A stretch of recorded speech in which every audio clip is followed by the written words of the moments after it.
All right, so since it's Saturday and I live and breathe this court stuff, I want to just do a quick video about the ABCs, 123's of representing yourself.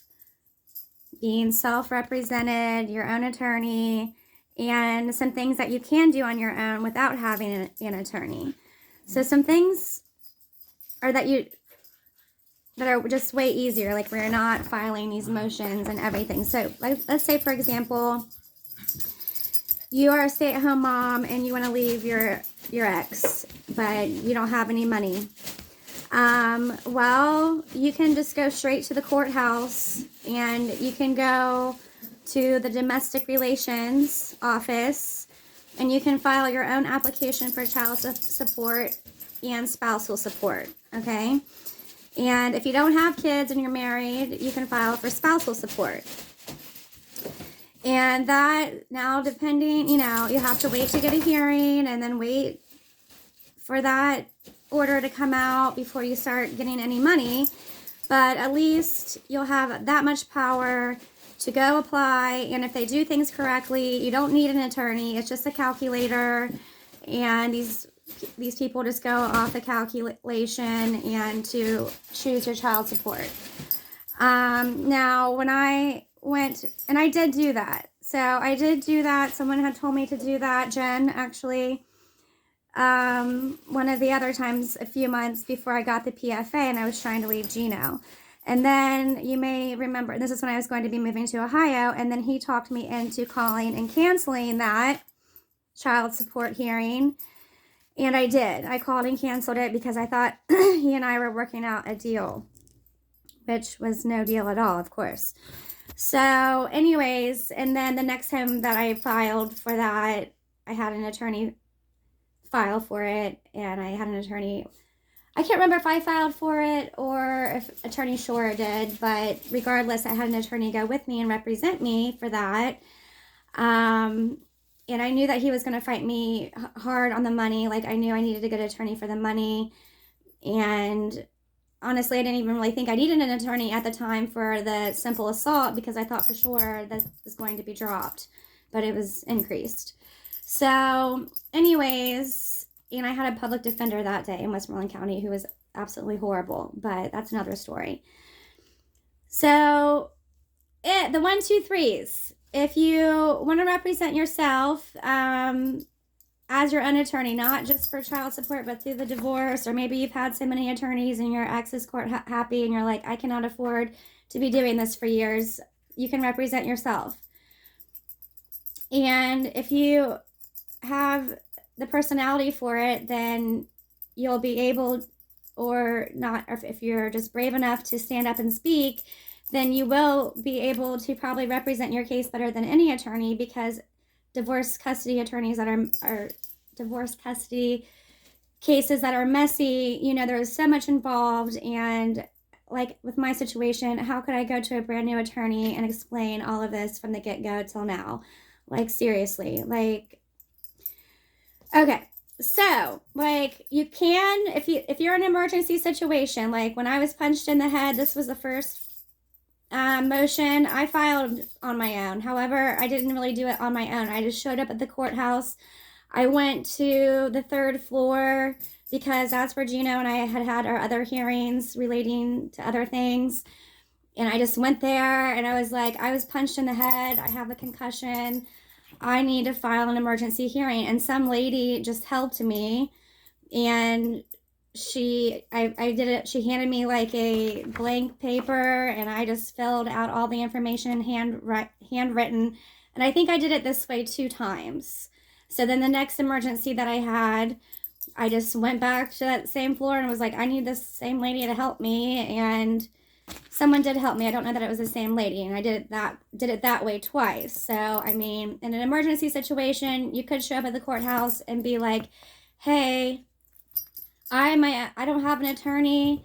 I need to file this emergency hearing. And you just write down your words, what happened, Okay, so, but if you're going to start doing this on the regular, you want to do it the right way. And Jack did teach me how to do it. Okay, the 123's. ABCs. So you'll just want to create like your own, you'll just want to create your own motion here. And so like at the top, it just says, in the Court of Common Pleas of Westmoreland County, State of Pennsylvania. So you would just put whatever applies to you there. Here is my case number, and then here's who the case is against. So whoever files for divorce first, which Gino filed for the divorce the day the PFA got granted for 3 years, then that is who is always a plaintiff, and then so that makes me always the defendant. So whoever filed for divorce, you put their name here, and then you say versus the other person's name. And then I just write, now into court comes Jennifer L. Jeswally, petitioner, who shows as follows. And then, so then I put petitioner is and was at all times material here to the defendant mother and Jeswally versus Jeswally. So I just say who I am, entered as docket number, and then I say my case number again, in the Common Pleas of Westmoreland County, State of Pennsylvania, just like it says at the top. Today, I am filing a contempt of court motion emergency hearing. And then you just fill out all the facts. You fill out all the facts, you write exactly what the issues are, and then you sign it. Okay, and you can't give the pathonetary office a copy. You have to give them the original. Sign it in blue ink so you know. And then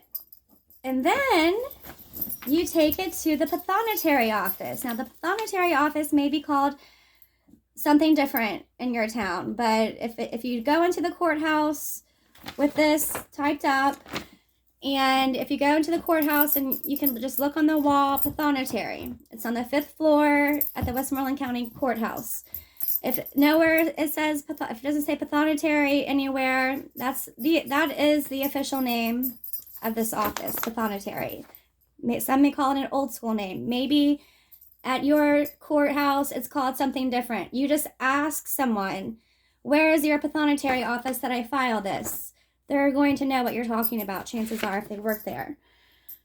So then you go to the pathonetary office and you have them timestamp it. Okay, that's a timestamp. Okay, so they timestamp it and then they sign as whoever timestamps it, the pathonetary office worker will sign it. As you can see, I have here. All right, and then you can ask for as many timestamp copies as you like. Okay, ask for as many as you like. They'll timestamp as many as you want.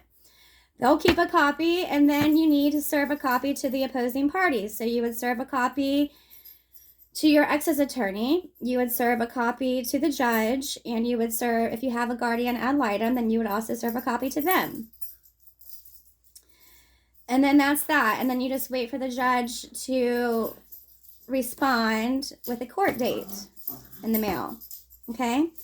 So to serve this to the opposing parties and to the judge, then you can just take it to their office. You can email it. You can mail it. Or you can take it to their chambers if the judge is okay with you taking it to their chambers. It should be fine. But one way or the other, you got to file it and then get a copy to everyone, and then you have a court date. Or you should be assigned a court date if the judge agrees to hear your motion.